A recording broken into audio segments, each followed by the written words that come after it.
Parevցեզ, parև բոլորին, այսօրվա Հայաստան ցայնասպյուրի հյուրն է, մասնավորապես հadoop հաղորդման համար, Թիվանակետ Modus Vivendi Գետրոնի դնորեն Արա Պապյանը, Parevցեզ Արա Պապյան։ Բարև ձեզ։ Ադրբեջանի նախագահ Իլհամ Ալիև Հայաստանի հետ ավանդների շրջանառության վրա դրած արգելքը վերացուցած է։ Ինչ կնշանակի այս որոշումը դրված լալով ամբողջական իրավիճակը Հայաստան խաղաղության ճանապարհի վրա կգտնվի։ Ցավոք սրտի ոչ, սա ինքը ինչ որ անում էր կանխատեսելի է, ես եւ շատերը սա կանխատեսել ենք, որովհետեւ Իլհամ Ալիևին շատ կարեւոր է, որ Նիկոլ Փաշինյանը վերընտրվի եւ վստահաբար մինչեւ մյուս հունիս ինքը քայլեր է ձեռնարկելու, որպեսզի Նիկոլ Փաշինյանը այդ ամբողջը կարողանա ժողովրդի վրա ծախել։ Մասնավորապես ասի տեսեք խաղաղությունը կա, ծորեն է գալիս, վերջի կես տարվա ընթացքում կամ մի տարվա ընթացքում զոհեր չեն եղել եւ այլն։ Այդպես է այս ամբողջը ներկայացվելու։ Եթե ապաշրջափակման մասին էր խոսքը, ի վերջո դա կարելի էր անել միջպետական համապատասխան պայմանագրով, ինչպես առաջարկները եղել է Հայաստանի կողմից եւ մշտապես է եղել։ Նախորդ բոլոր իշխանությունները եւս առաջարկել են, այդպես չի որ Նիկոլ Փաշինյանը ուզում է ներկայացնել, որ ինքն է եկել եւ մտածում է ճանապարհների ապաշրջափակման մասին, այդ խոսակցություններն ու բանակցությունները միշտ են եղել, ուղղակի ադրբեջանական կողմը շահագրգռված չէ, Թուրքիայի հետ միասին չի բացել։ Հիմա մինչև հունիս հաստատ այսպես ասած ճակերտավոր դրական բաներ պիտի լինի, բայց քանի որ այս ամբողջի հիմքը միայն բարի կամքն է Ալիևի, իսկ ես առանձնապես Ալիևի բարի կամքին չեմ հավատում, հետեւաբար ասենք ժամանակավոր մի փոքր դրական քայլ է, ոչ ավելի։ Ավելի լայն առումով Թրամփի ճանապարհը գոչվածը գնվազեցնե պատերազմի հավանականությունը միջանցք է թե ճանապարհ է, ինչպես կհայտարարի միջանցք է, ինչպես կհայտարարի Ալիև թե ճանապարհ է, ինչպես կա Հայաստանի իշխանությունները որակեն զայն եւ գուզեի ընդհանուր ցերկարձիկ ունենալ թե ինչ առավելություն եւ ինչ վտանգ կներկայացնի այս ծրագիրը։ Ցավոք սրտի այդ պայմանական կոչենք անցուղին Հայաստանի անվտանգությունը չի բարձրացնելու, այլ ընդհակառակը խոցելի է դարձնելու։ Առաջինը ճանապարհ է թե միջանցք է, որովհետև եթե ճանապարհը, օրինակ մենք ունենք ճանապարհ Վրաստանով դեպի Ռուսաստան, մենք մտնում ենք Վրաստան, մեզ ստուգում են անձնագրային ստուգում, մաքսային ստուգում, մեքենաները կապարակնքվում են, այսինքն որ չբացվի, չփոխվի, չանվի, գնում է նույն ձևի դուրս է գալի Վրաստանից։ Սա այդպես չի լինելու, այսինքն ինչպես գրված է անխոչնդոտ, պիտի մտնեն առանց ստուգումների, առանց որևէ հաշվետվության պիտի անցնեն, առավելագույնը եթե լինի, այդ միջազգային կոնսորցիումը թղթային ինչ-որ բաներ պիտի իրականացնի։ Հիմա,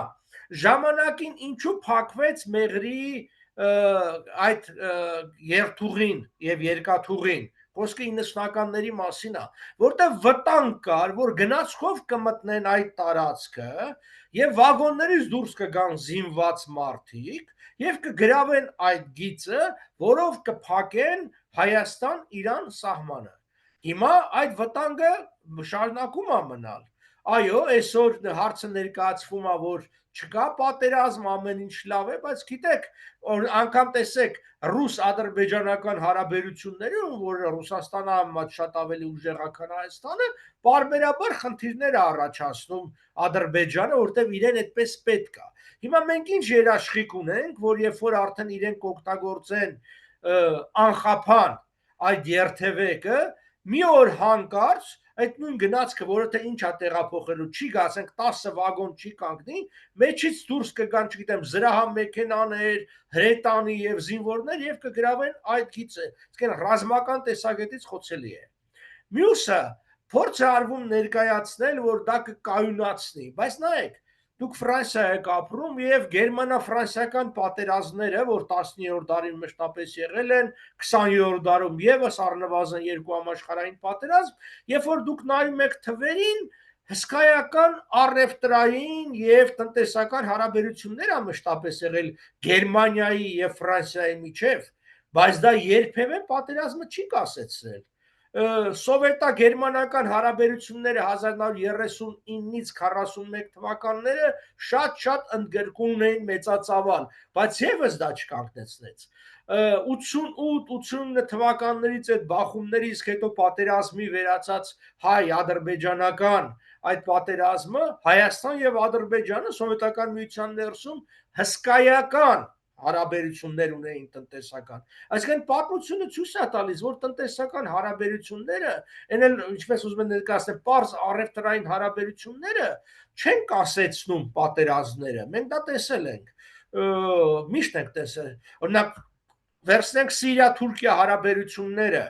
Ասադի օրոք Էրդողանի հետ միասին տոլմա էին ուտում, ընտանեկան բարեկամություն կար, եղբայրներ էին, բայց հենց այն պահին, երբ որ Էրդողանը հասկացավ, որ եկել է պահը ինքը զորքեր կարող է մտցնի Սիրիա եւ խորանա մի քանի տասնյակ կիլոմետր առնվազն, իրենք արեցին։ Ցավոք սրտի նման մտահոգություններ եւ հիմնավոր մտահոգություններ մենք ունենք նաեւ Ադրբեջանի պարագային։ Այո։ Հիմա քիչ ավելի խորանալով Արապապյան այս խնդրի մեջ, իրականության մեջ ինչ գեդեր կան այս համաձայնության մեջ, որոնք վտանգ կներկայացնեն, եւ ինչ գեդեր չկան այս Թրամփի ճանապարհի ծրագրի մեջ, որոնք պիտի ապահովեին Հայաստանի անվտանգությունը, Սյունիքի անվտանգությունը։ Նախ, եթե խոսում ենք խաղաղության մասին, արդեն փաստորեն զինադադարից խաղաղության ենք անցնում, գոնե զինադադարի կետերը, խոսքը նոյեմբեր 9-ի 10-ի մասին է, որը, ինչ ասեմ, ինձ համար անընդունելի է շատ բանով, բայց եթե իրենց համար սա հիմք է բանակցային, գոնե այդ կետերը պիտի իրականացնեին։ Մասնավորապես, ռազմագերիներ, պատանդներ, որ կան քաղաքացիական անձին, այսինքն գնում են խաղաղության եւ այդ մարդկանց դատում են, բայց չեն թողում։ Այսինքն դա ցուցանիշ չի։ Ամենամեծ պատերազմներն էլ, երբ որ զինադադար ակնկվե, առաջին բանը, որ արել են, ռազմագերիների փոխանակում։ Հայաստանը բոլորին հանձնեց միանգամից, անգամ նրանք, ում պատերազմից առաջ էին ձերբակալվել ուղղակի մարդասպանության համար, մտել էին Հայաստանի տարածք, մորթել էին 16-ամյա երիտասարդի, բայց դրան էլ տվեցին։ Այսինքն այդ ցուցանիշները պիտի ներ։ Սա չկա, ռազմագերիների հարցը չկա։ Չկա նաև սովետական Հայաստանի տարածքից տարբեր չափումներով, որտեղ պաշտոնապես չի ասվում, 243-ից մինչև մոտ 1000 քառակուսի կիլոմետր տարածքի գրավել։ Եվ սա պիտի ասեմ, որ միայն զուտ տարածք չի, մասնավորապես, այսինքն իշխանասարը, որը Սյունիքում է գտնվում, ով որ գնացել է Սյունիք եկել է, այդ սարը իշխող դիրք ունի Վայոց-Ձոր, Զանգեզուր այդ ամբողջ ճանապարհի վրա։ Հետևաբար այդտեղից կարելի է հանգիստ վերահսկել, գնդակոծել, հրետակոծել այդ ամբողջ ճանապարհը, այսինքն հարավը կտրել, իսկ մենք դեպի հարավ գնացող այլ ճանապարհ չունենք, բացի այդ մեկ ճանապարհը։ Ընդհանրապես Հայաստանի այդ առումով խոցելի է, որտեղ ըստ էության մի ճանապարհ ունենք դեպի Վրաստան, մի ճանապարհ էլ ունենք դեպի Սյունիք եւ Իրան։ Այսինքն այս հարցերը պիտի հստակորեն դրվեր, դրանք չկա դրված որևէ բան։ Երաշխիքների հարցը բավականին թույլ է, այսինքն Միացյալ Նահանգները հանդես են գալիս որպես վկա, գրած է witnessed by Trump, ու այդ վկան թե ինչ պարտավորություններ ունի, այսինքն արդյոք ինքը երաշխավորում է թե ոչ, որտեվ Թրամփը միակ բանն ասեց, եթե խնդիր կառաջանա, կզանգեք ինձ։ Պետք է հասկանանք, որ միջազգային հարաբերությունները այդպես չեն գործում։ Մյուս կողմից, երբ որ ես ինքս կողմնակից եմ եւ մշտապես հանդես եմ եկել Միացյալ Նահանգների եւ Արևմուտքի ավելի մեծ ներգրավման օգտին Հայաստան, բայց գիտեք, սա այդ մակարդակը չի, սա պետական ներգրավություն չի, ինչ որ մասնավոր կոնսորցիում, որի մեջ պիտի մաս կազմել ամերիկյան չէ, պիտի լինի Ամերիկա, Հայաստան եւ երրորդ կողմեր, եւ այդ ձևել գրած է third parties հոգնակի, եւ որևէ մեկը չգիտի այդ երրորդ կողմեր ասածը ովքեր են, կան ենթադրություններ եւ տեղեկություններ, որ երրորդ կողմեր ասածը վերաբերում է Թուրքիային, վերաբերում է Ադրբեջանին, վերաբերում է Իսրայելին եւ այլն։ Այսինքն նաեւ այդ ով որ պիտի կառավարի, մենք չգիտենք, ուրեմն մենք արդեն համաձայնում ենք, որ ուրիշներ պիտի կան կառավարեն, բայց մենք չգիտենք ով պիտի գա։ Երբ որ մարդ անգամ մեկ սենյականոց բնակարանա վարձու տալիս, գոնե ինքը ուզում է չէ իմանա ով է գալու ապրի։ Այսինքն հարցնում է ովքեր են այդ եկողները,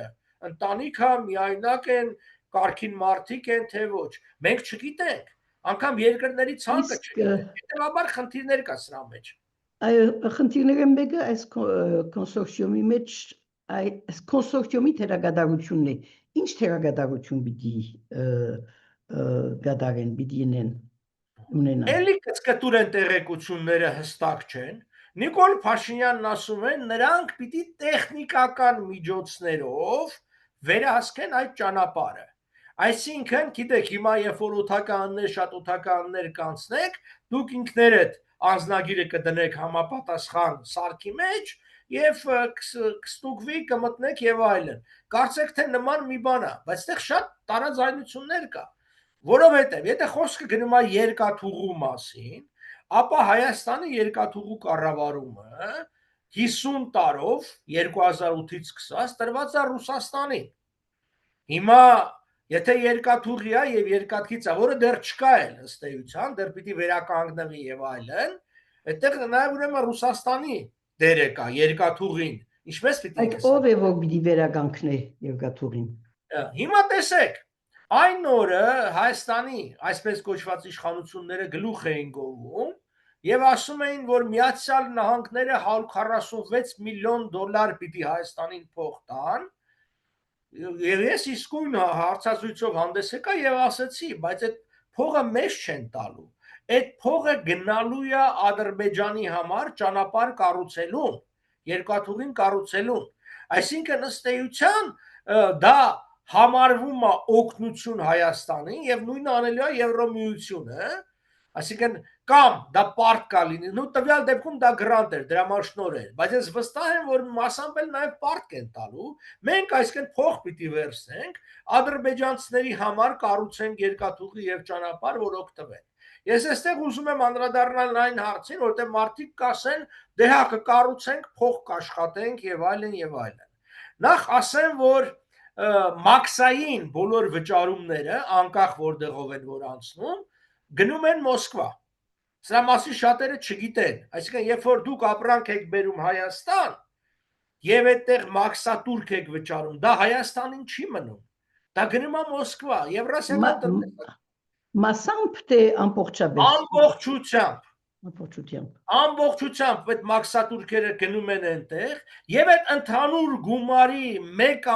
կարծեմ 18%-ը հետո փոխանցվում է Հայաստանին։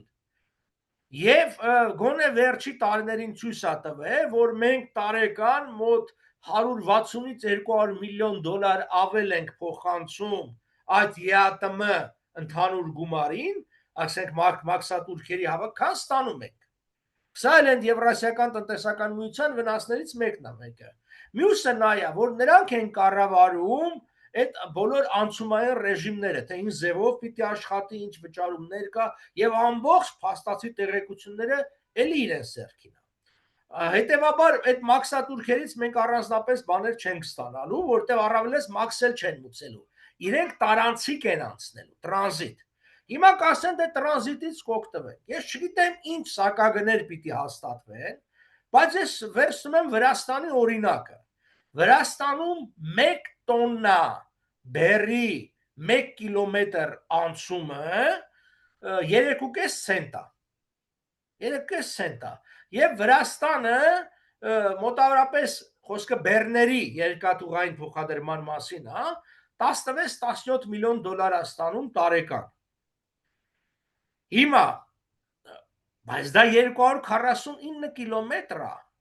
այս հատվածը, որը պիտի Հայաստանով անցնի 42 կիլոմետր է։ Այսինքն 3.5-ը բազմապատկած, այսինքն 3.5 ցենտը բազմապատկած 42-ով եւ բազմապատկած, ասենք, չգիտեմ, 500,000 տոննա կամ 1 միլիոն տոննա։ 1 միլիոն տոննա փոխադրման պարագային անգամ Հայաստանին մնալի գումարը 1-2 միլիոն դոլարից ավել չի անցնելու տարանցիկ փոխադրման մասին է։ Հետևաբար այդ եթե 140 կամ 150 միլիոն դոլար դա քիչ է, շատ ավելի պիտի դրվի, այսինքն այդ գումարները մենակ հետ ստանալու համար 150 տարի է պետք։ Սա բեռնափոխադրումների մասին։ Այո, ինչ որ գումարներ կարող են գան, կարող են չգան, որտեղ unimpeded, որ ասում է Ալիևը, ես հասկանում եմ, որ իրենք վճարումներ չեն անխոչընդոտ անխոչընդոտ վճարումներ չեն անելու։ Այսինքն, երբ որ մարդատար ավտոն գա անցնի, կամ վճարում չի անելու, կամ այսինքն շատ փոքր վճարում կարող է տեղի ունենա, այսինքն 5 դոլարի չափ էլ չի լինելու, որտեվ վճարումը համարվելու է խոչընդոտ։ Կարճ ասած,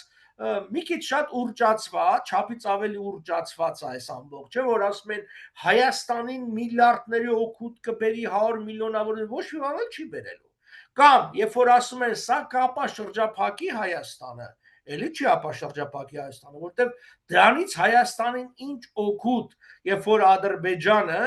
ասենք անցնելով Սյունիքի հարավով գնում է Նախիջևան։ Հիմա ոմանք կարող ասեն, որ այո, այսօր քիչ կլինի բեռնափոխադրումը, բայց վաղը կաճի բեռնափոխադրումը։ Բայց տեսեք ինչ է հարցը, եթե անգամ վաղը աճի, էլի մեր գումարները իապես չեն շատանա, որովհետև Թուրքիան արդեն 2.8 միլիարդ դոլար վարկ է վերցրել կառուցելու համար Նախիջևան Իգդիր Կարս երկաթուղին։ Այսինքն, եթե այսպես ասած Հայաստանի ղեկավարությունը հույս ուներ, որ այդ բեռները կգան հետո եւս էլի Հայաստանով կանցնեն, այսինքն երասխով կմտնեին, արմավիրով կգնային Գյումրի եւ Գյումրիից Կարս, թուրքերը ցույց են տալիս, որ դրա բնավ ցանկությունը չունեն։ Այսինքն իրենք զուգահեռ Ախուրյանի արևմտյան ափին կառուցում են այդ երկաթուղին, ինչու համար, որտեղ ի տարբերություն մեզ, որ մենք պատրաստ ենք կախվածության մեջ ընկնելու թուրքերից, իրենք չեն ուզում մեզանից կախվածության մեջ ընկնել։ Միակ տեղը, որտեղ իրենք ալերտանք չունեն կամ ալերտանք ավելի վատ էր իրանց համար, դա այդ Զանգեզուրի հատվածն էր, որտեղ մյուս տարբերակը Իրանով էր։ Հետևաբար իրանք հասան նրան, որ այդ հատվածում ունեն անխոչընդոտ անցում, մնացած բոլոր հատվածներով անցնելու են կամ Ադրբեջանով կամ Թուրքիայով։ Բայց իշխանությունները գսեն, որ ամերիկացիներու ներկայությունը նույնիսկ կոնսորցիումի ցևով գտնա զսպել Ադրբեջանը, որ հարցակում չգադարե կամ պայմանագրությունը չխախտե։ Ինչ կմտածեք այդ մասին։ Նախ որպեսզի ամերիկացիները դա զսպեն, ուրեմն իրենք պիտի այդտեղ ռազմական ներկայություն ունենան, որտեղ կոնսորցիումը ներողություն արա, բայց գխոսվի նաև եվրոպական հիդրոթական առաքելության մասին, որ առայժմ ըստ իշխանության զսպած է որոշ չափով, որ Ադրբեջան գրգին հարձակում չգործե Հայաստանի վրա։ Արդյոք այդպիսի բան կարելի է երևակայել կոնսորցիումի բարակային։ Նախ ասեմ, որ դիտորդական առաքելությունը, այո, որոշակիորեն զսպած է, որտեղ այսօր Ադրբեջանը չի ուզում պատերազմ սկսի։ Այն պահին, երբ որ ինքը կուզենա պատերազմ սկսի, պարզապես ձեռնատու չի։ Ինչու է զսպած։ Որովհետև եթե դու կարող ես ստանալ քո ուզածը առանց պատերազմի, ինչու պիտի պատերազմով ստանաս։ Եթե օրինակի համար դուք կարող եք մի բան ձրի ստանալ անվճար, ինչու վճարեք։ Հիմա ինքը այդ ամբողջը սպառնալով պատերազմին, ինչպես չարի վերջի մեջ ասում է, քնամ կացինս բերեմ կտրեմ ծառը, ստանում է։ Ինչ էր ուզում։ Ասում էր Մինսկի խմբի եռանախագահության լուծարում։ Նիկոլ Փաշինյանը հայտարարեց, որ դա միայն այն դեպքում կլինի, երբ որ խաղաղության պայմանագիր կստորագրվի կմտնի ուժի մեջ։ Ստացան։ Վաշինգտոնում փաստորեն դա արեցին։ Այդ ամբողջը ստացան։ Մյուս բոլոր այլ բազմաթիվ էցև բաներ կա, որ արդեն իրենք ստացել են։ Ավելին ասեմ, այդ դիտորդների հարցով անընդհատ Հայաստանի իշխանությունները պնդում են, որ նրանք սահմանային դիտումներից անցնեն միայն Երևանում, այսինքն Երևանում գրասենյակ կլինի, բայց իրանք չլինեն սահմանի վրա։ Սա մեկ։ Հիմա ուրեմն որովհետեւ դուք զսպեք մեկին, պիտի երկու առնվազն բան լինի։ Մեկը լինի քաղաքական կամք զսպելու, մյուսը ռազմական կարողություն զսպելու։ Ես ուզում եմ հիշեցնել, որ ռուսական խաղաղապահները, որոնք գտնվում էին Լեռնային Ղարաբաղում արդեն 2020-ից հետո, եւ պայմանագրով ունեին պարտավորություններ զսպելու Ադրբեջանին, բաց պահելու 5 կիլոմետր լայնությամբ Լաչինի միջանցքը, չկարողացան եւ չուզեցին դա անել, տարբեր պատճառներով։ Որի համար էլ մենք ասում ենք, որ Ռուսաստան չկատարեց իր դաշնակցային պայմանագրային եւ այլ պայմանները եւ դատապարտելի է։ Հիմա ինչ երաշխիք, երբ որ մենք չունենք անգամ նման պայմանագիր արևմուտքի հետ, այսինքն կոնսորցիումի վրա դրված չի նման պարտականություն, նրանք պարզապես պիտի կառավարեն այդ անցումին, որ նրանք, չգիտեմ, ինչ պիտի անեն, զենք պիտի վերցնեն կամ դիտորդները, որոնք զենք էլ չունեն, ըստ էության, որ ինչպես են զսպելու։ Այո, դա գործոն է, այսօր զսպում այդ գործոնը, բայց կրկնում եմ, այսօր, քանի որ Ադրբեջան դեռևս այդ մեծ շահագրգռությունը չունի պատերազմի։ Վաղը, երբ որ փոխվի ինչ-որ մի բան, բնականաբար զսպողը պիտի լինի ռեալ ռազմական ուժ։ Մենք կշարունակենք այս հարցազրույցը Արա Պապյանի հետ, Տիվանակետ եւ Modus Vivendi Getroni դնորեն այսօրվա ընդհանուր իրավիճակի մասին եւ խոսեցանք Թրամփի ճանապարհի մասին, ամբողջացուցիչ դերևս հարցը նաեւ արա Թուրքիայի հարաբերություններու խնդիրը։ Այսօր Թուրքիան ինչ առավելություններ եւ ինչ շահ ունի Հայաստանի ճանապարհը բանալու համար, Հայաստանի սահմանը բանալու համար, որովհետեւ Հայաստանի մեջ շատ մեծ հույսեր կդարած է իշխանությունը, որ շուտով քլոջը Հայաստան եկավ եւ շուտով այդ սահմանը պիտի բացվի։ Այդ սահմանի էության մասին նաեւ նախ թե Հայաստան ինչ կշահի եւ ինչ կգործընծնե եւ Թուրքիա ինչ կշահի եւ ինչ կգործընծնե։ Գիտեք, հայ-թուրքական սահմանի բաց կամ փակ լինելու այս խոսակցությունը, գիտեք, մշտապես կա, այսինքն երբ էր 92 թե 3-ին երբ որ փակվեց, դրանից հետո, այսինքն այդ կա։ Մեր թուրքերդ ես ինքս մասնակցել եմ տարբեր բանակցությունների եւ ճիշտ ասած ես զարմացած եմ, ինչու Թուրքիան չի բացում, որովհետեւ այն ժամանակ չէր բացում մի պատճառով Ադրբեջանն էր դեմ, բայց ինչու չի բացում, այսինքն որովհետեւ դա Թուրքիային է ցեռնատու։ Հայ-թուրքական սահմանի բացումը Հայաստանին բացի խնդիրներից ուրիշ մի բան չի տալու։ Եկեք հերթով գնանք հասկանանք։ Եվ հետո հասկանանք ինչ են ուզում բացել, եթե ձեռ չի տալիս։ Ուրեմն այսօր Հայաստան-Թուրքիայի մեջ տարեկան մոտ 300-350 միլիոն դոլար առևտուր կա։ Ինչ եմ ասում մոտավորապես, որտեղ դրա մի զգալի մասը, այսինքն համարյա ամբողջությամբ վերաձևակերպումով գալիս է Վրաստանի վրայով։ Այսինքն դա ներմուծվում է Վրաստան, Վրաստանում փաստաթղթերը փոխվում է գալիս է։ Եվ դրա մասին բոլորը գիտեն։ Ինչու Թուրքիան չի արգելում։ Որովհետև շուկա է, ճիշտ է, մեծ շուկա չի, բայց դելի մի 350 միլիոն դոլարի ապրանքա ծախում է։ Ինչ է ծախում Հայաստանը Թուրքիային։ 100 անգամ ավելի քիչ։ 3-3.5 միլիոն անմշակ ինչ որ կաշի մի երկու բան, ինքը բան չունի ծախելու։ Ու եթե սահմանները, որը վաղը բացվի, որ ասում են, այնպես են ներկայացնում իբր Հայաստանը հսկայական, չգիտեմ ինչ որ ապրանքներ ունի, պիտի ծախի։ Ասում են մենք ներդրումներ կկատարենք Թուրքիայում։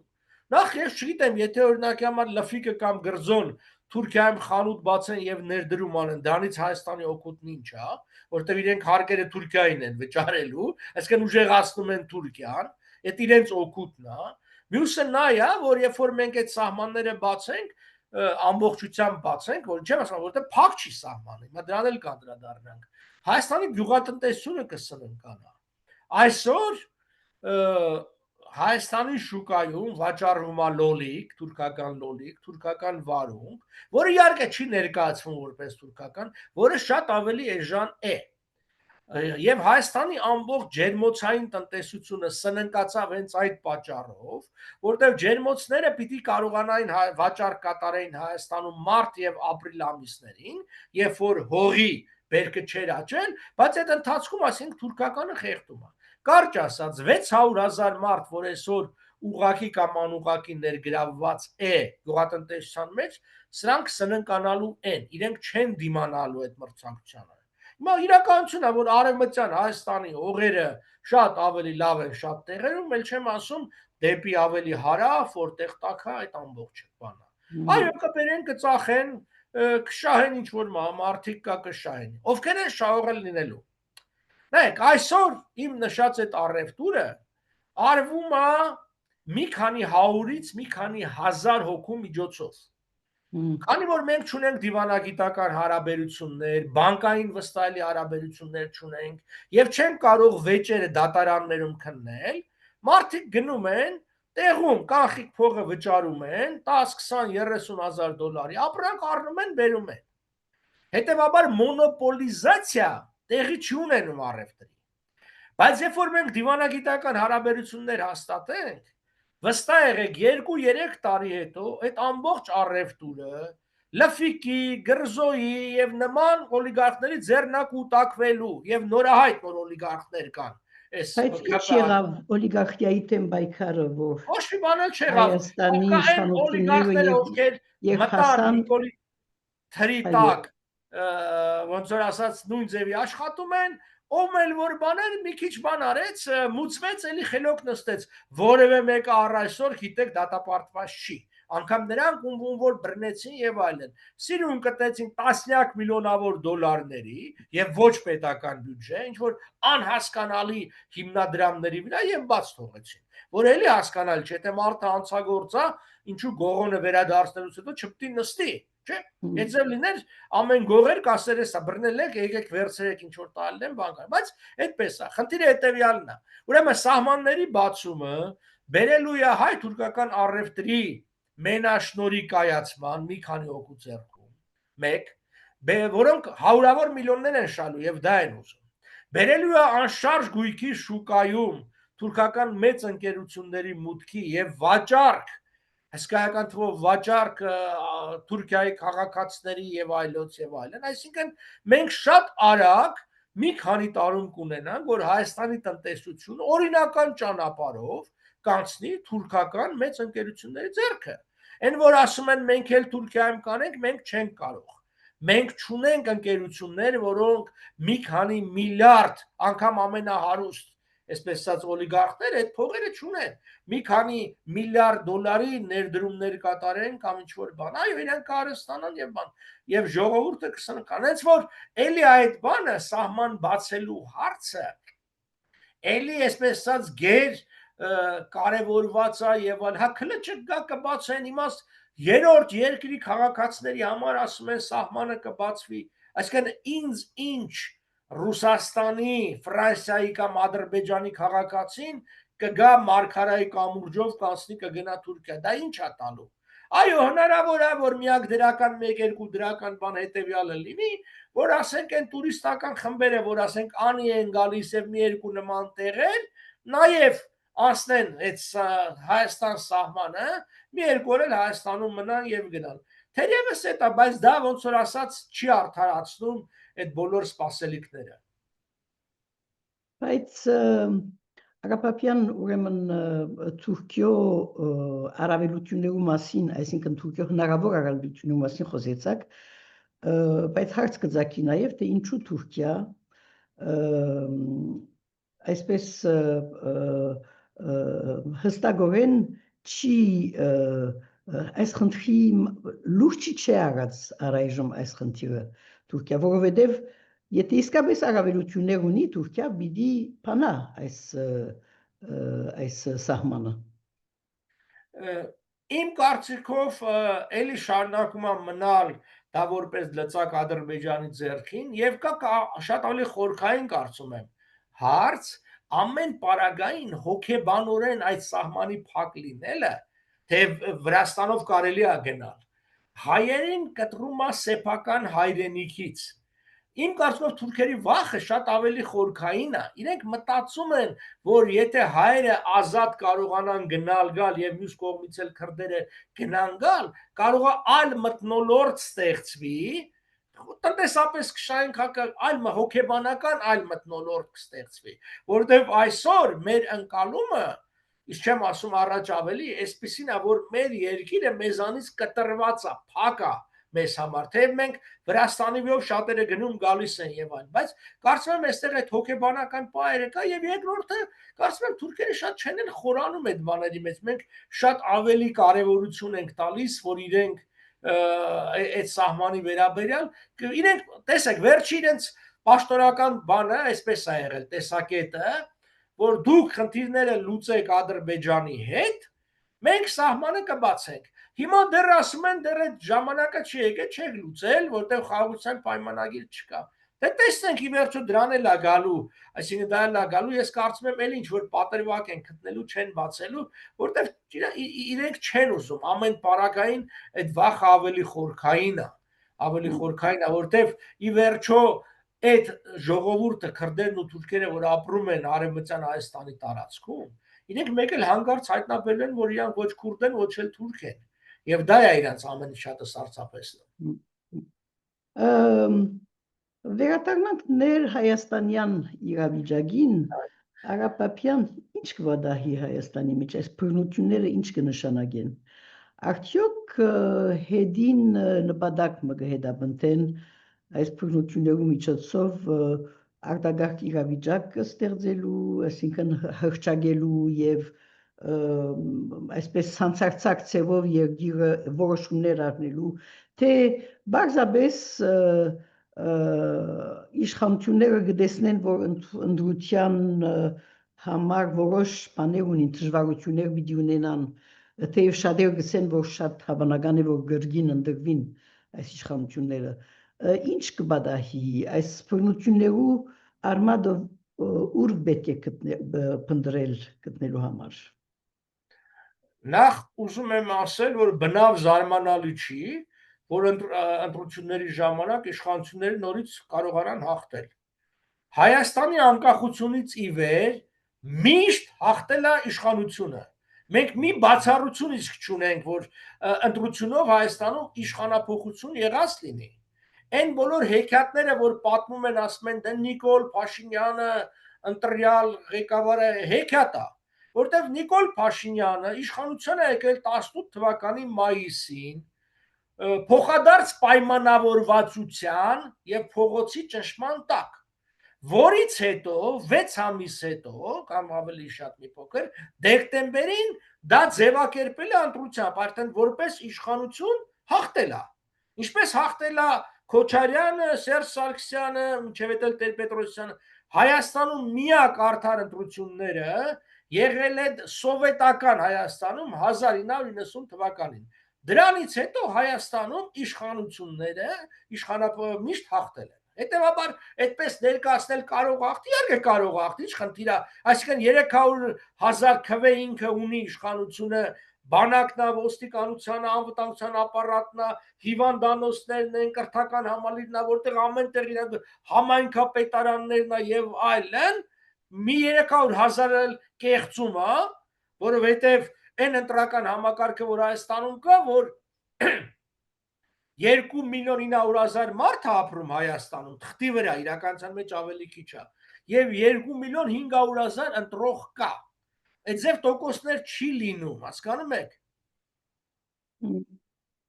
Իսկ դա այդպես է արվում, որպեսզի հետո սիրուն լցոնումներ է ալնում։ Նախորդ այսպես կոչված ազնիվ ընտրությունների ժամանակ մեր կուսակցության ձայները կեղծվեցին։ Երբ որ մենք 14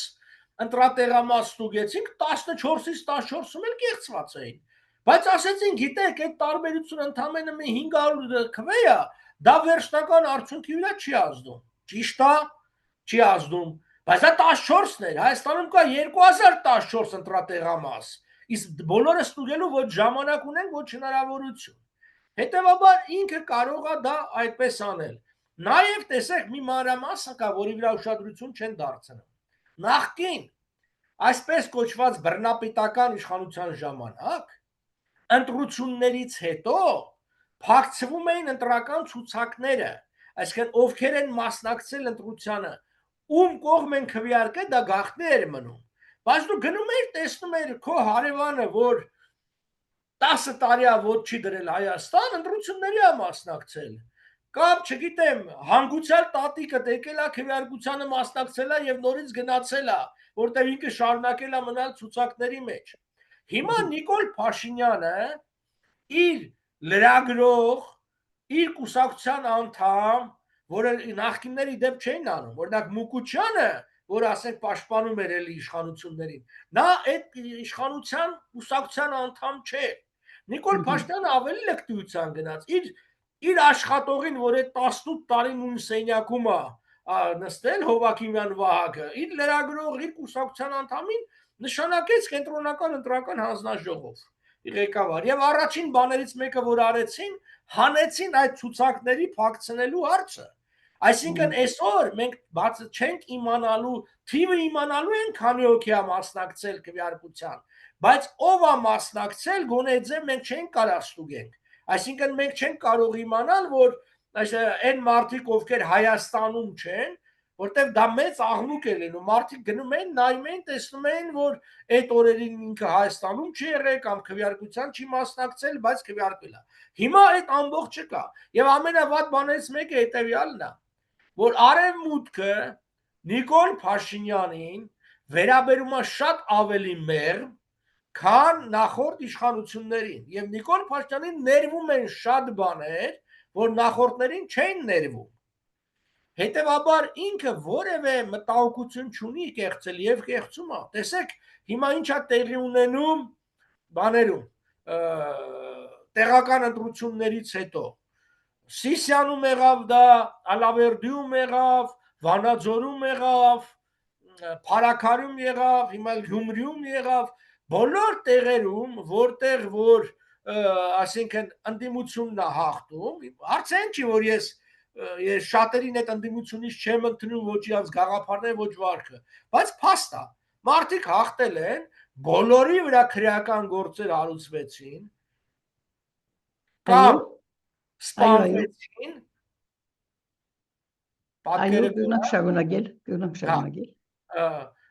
կամ սպանվեցին, կամ ինչ-որ քրեական գործեր եւ հալածանք անընդհատ տեղի ունենում։ Հասկանում եք, եթե նման բան տեղի ունենա նախորդներից մեկի օրոք, եւ վստահ եմ, որ տարբեր դեսպանատներ, մարդու իրավունքների տարբեր կառույցներ անպայման կմիջամտեին։ Հիմա այդ բանը չկա։ Ինչու՞, որտեղ Նիկոլ Փաշինյանի այս քաղաքականությունը ձեռ է տալիս իրանց, որտեղ իրենք ավելի շատ աշխարհաքաղաքական շահն են հիմա հետապնդում, այն է Ռուսաստանի դիրքերի թուլացումը։ Բայց այստեղ ամենացավալին այն է, որ ամենապրոռուսական ղեկավարը Հայաստանի Նիկոլ Փաշինյանն է։ Իդեպ ես դա ասել եմ եւ ամերիկացիների երեսին եւ շատ այլ երկրների։ Հիմա էլ Եվրոպա պիտի գնամ էլի պիտի ասեմ, որ դուք նշեք երկու քայլ, որով Նիկոլ Փաշինյանը Հայաստանին ավելի մոտ է բերել արևմուտքին։ Ես կնշեմ հակառակն, օրինակի համար 2000-ական թվականներին Հայաստանի թիվ 1 առևտրային գործընկերը Եվրոմիությունն էր։ Նիկոլ Փաշինյանի օրոք Եվրասիական տնտեսական միությունն է եւ գնալով տնտեսական կախվածությունը Ռուսաստանից եւ Եվրասիական ավելի շատանում է։ Հիմա ոնց եղավ, ոնց կարող է երկիրը տնտեսապես ավելի կախված լինի Ռուսաստանից, Հայաստանը շարունակի մնալ ռուսական այդ բոլոր կառույցների անդամ, չանդամակցի որևէ եվրոպական կառույցի, թե բազմաթիվ խորհուրդներ ա տվել եւ լինի ավելի արևմտահայտ, քան Ռուսաստանը։ Նիկոլ Փաշինյանն ասում է իբր հավասարակշռված քաղաքականություն անում, սուտ ասում։ Ոչ մի առումով, ոչ անվտանգային առումով, ոչ տնտեսական առումով բնավ հավասարակշռված չի։ ինքը պարզապես քաղաքականություն իրականացնում, որովհետև իրան պետքատությունների ժամանակ Ռուսաստանի կողմից մեծ աղմուկ ունենա։ Եվ ինքը ներկայացնում է Ռուսաստանը, ինչպես ինքը հարեց 2018 թվականին, երբ որ Ռուսաստանից պատվիրակությունն եկավ, այն ժամանակ Կարեն Կարապետյանն էր մի օրով վարչապետ, եւ իր մոտեցումը հետեւյալն էր. ձեզ Կարեն Կարապետյանն ապետ, ես ավելի լավ Կարեն Կարապետյան կլինեմ, ինչ եք ուզում։ Հիմա նույն վիճակն է, ուզում եք ձեր մարդուն բերեք, ես ինձ ձեր մարդ չեմ։ Ինքն կարողանում է բանալ, խփել, արևմուտքն էլ դրա, կարևոր խափել։ Ուրեմն խոսքը իրական հագասահատական եւ այսպես բադեհաբար քաղաքական մասին պետք չխոսեցան բնություններու պատճառի մասին։ Բնությունները եկեցուց բնությունները կազմակերպեմ ընդդեմ գավառները փարակարի քաղաքաբեդը համայնքաբեդը սպանվեցավ եւ հավանաբար չգիտնանք թե ինչ են պատճառները այդ սպանության մյուս կողմը Գյումրի քաղաքաբեդը եւ գերգրտն ինչ որ ալա այդ անձնավորության մասին այսօր պատարգված է մեծ թիվով գեղարականներ, հոգևորականներ, 3, եթե չեմ սխալի, 3 արքիեպիսկոպոս բանտ կգտնվին այսօր եւ գխոսվի նույնիսկ Կաթողիկոսի Կարեկին երկրորդ Կաթողիկոսի բանդակության մասին։ Ինչ նպատակը հետապնդել։ Մենք այդ տպավորությունը ունենք սփյուռքի մեջ, որ այստեղ նոր բոլշևիզմի նոր դրսևորումը կա, ոչ միայն բոլշևիզմի, նույնիսկ չինական մշակութային այդ հեղափոխության բաներ կան, դարեր կգտնենք այս բանի մեջ, այս իրավիճակի մեջ։ Նոր հայմը պիտի ստեղծվի, նոր եկեղեցի պիտի ստեղծի, ուրեմն այս նոր մարդ գերբարը ստեղծելու այս խաղապարը ըստ մեր, այսինքն մեր պատմության եւ մեր փորձառության միշտալ ցախողության դատապարտված է, բայց այստեղ ուրեմն Հայաստանի պես փոքր երկրի մեջ կգնա մեծ աստեցություն ունենալ եւ կգնա մեծ հետևանքներ հետևանքներ ունենալ։ Ինչ է այս բնության քաղաքականության հիմքը, ինչ կդեսնեք որպես պատճառ։ Այս բռնությունների հիմքում երկու շերտ պատճառներ կան՝ արտաքին քաղաքական եւ ներքին քաղաքական։ Արտաքին քաղաքականը դա Ադրբեջանի քաղաքական պատվերն է։ Ես ուզում եմ հիշեցնել ձեզ եւ Ալիևը եւ իրենց հոգեվոր առաջնորդ Փաշազադեն բազմիցս ասել են, որ Հայաստանում կան ռևանշիստական ուժեր, իսկ իրենք ռևանշիզմ են համարում ցանկացած անգամ հիշատակում, հիշել, չգիտեմ, Ամարասի մասին, Գանձասարի մասին, Նախիջևանի մասին, ռևանշիզմը սա է, եւ այդ ռևանշիզմի բուն է հանդիսանում հայկական սփյուռքը եւ հայ եկեղեցին։ Եվ խնդիր է դրված խաթարել Հայաստան սփյուռք հարաբերությունները, որը մեծ ջանասիրուբար անում է այսպես կոչված հանձնակատարը, զուգահեռ կառույցներ ստեղծելում Սփյուռքում, միլիոնավոր եւ տասնյակ միլիոնավոր դոլարներ ծախսելով եւ այլն։ Այսինքն այդ Հայաստան-Սփյուռք հարաբերությունները երբեք այսքան լարված չեն եղել, ինչքան հիմա են։ Դուրս մղել Սփյուռքին, ներկայացնել Սփյուռքին բացասական երանգավորությամբ, քարոզչությամբ, անընդհատ, երբ որ հետևում է քպեականների խոսույթին, դա է։ Կամ մոտավորապես այս ձևով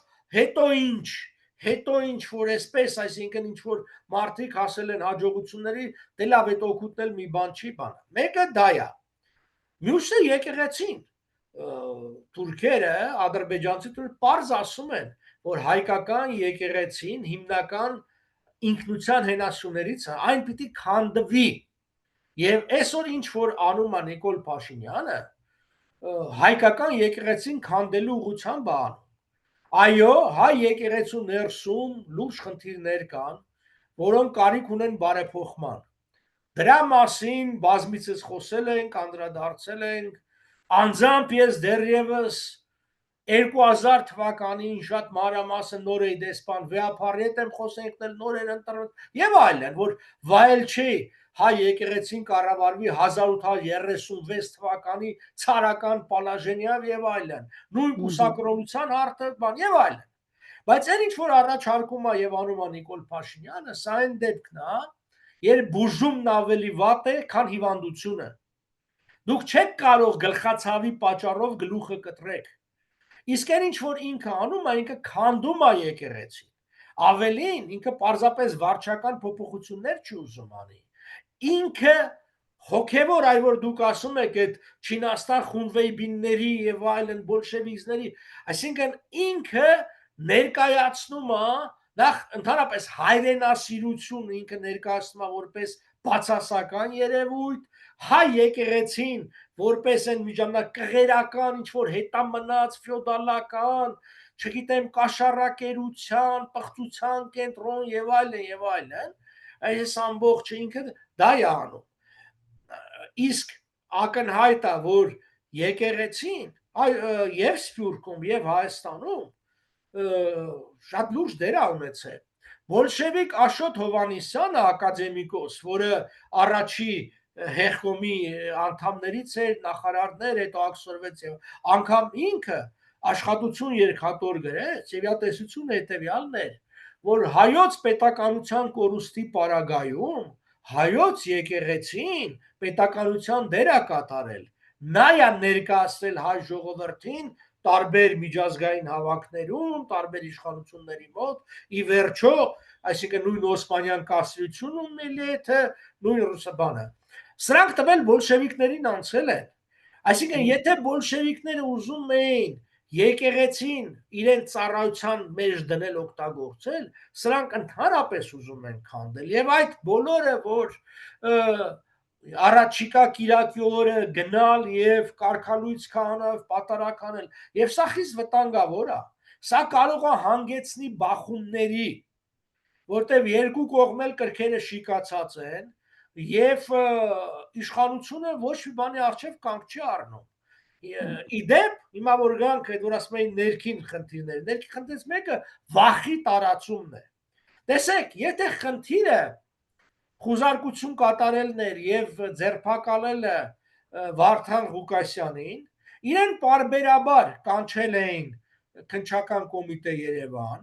էլի հերթական անգամ կկանչեին, կասեին ձեր կարգավիճակը վկայից փոխվում է մեղադրյալի ու կկալանավորեին։ Այդ ժամանակ արդեն շատ փոքրաթիվ թվով մարդիկ շատ են ասում են, որպեսզի վկայությունները չոչնչացնեին, բայց կներեք Գյումրիում հենց այդ ժամանակ կարար ոստիկանը, այսինքն զուգահեռաբար, իսկ եթե Վարդան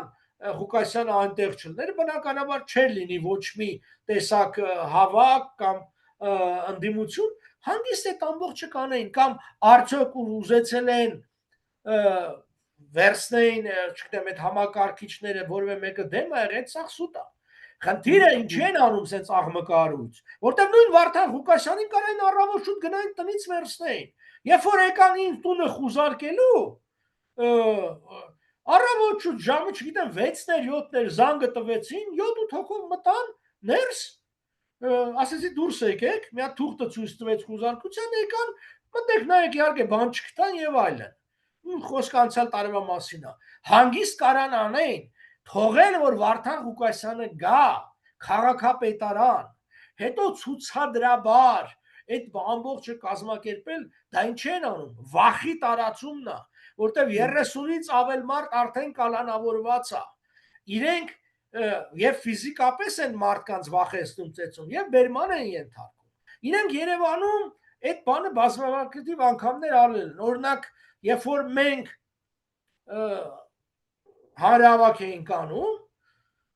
ինչ 30, վերջի հանրահավաք բացառությամբ էս օգոստոսին, որ ոնց որ ասած չեղավ ձերբակալություն, 100 հոգի եւ ավել ամեն հանրահավաքի ժամանակ բերման էին ենթարկվում։ այդ թվում անցորդներ, որ կապ չունեին, Ամերիկայի ու Կանադայի քաղաքացիներ եւ այլն, այդ վախի մթնոլորտը իրեն քանի որ Երևանում արդեն տարածել են, հիմա սկսում են տարածել մարզերում։ Այսինքն, ասեմ, ամփոփելով, արտաքին քաղաքական պատվեր թույլաtsնել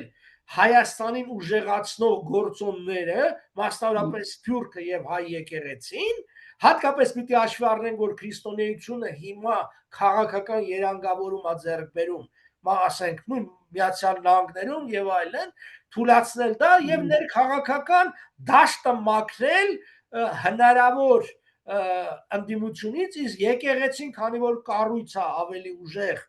եւ հնարավորություն ունի, սկսել են կարճ ասած ամենալուրջ հակառակորդներից, հետո հերթը մեզ էլ կասնի, բայց քանի որ մենք իրենց համար այդքան վտանգավոր չենք, մեզ թողում են ավելի վերջում։ Հիմա նրանց են չեզոքացնում ու ումից ավելի շատ վտանգ են տեսնում։ Շնորհակալություն Արա Պապյան այս հարցազրույցի համար, կհիշեցնեմ, որ մենք խոսեինք Տիվանակետ եւ Մոդուս Վիվենդի Գետրոնի դնորեն Արա Պապյանի հետ, ամենայն բարիք։ Ձեզ նույնպես։ Տեսություն։ Տեսություն։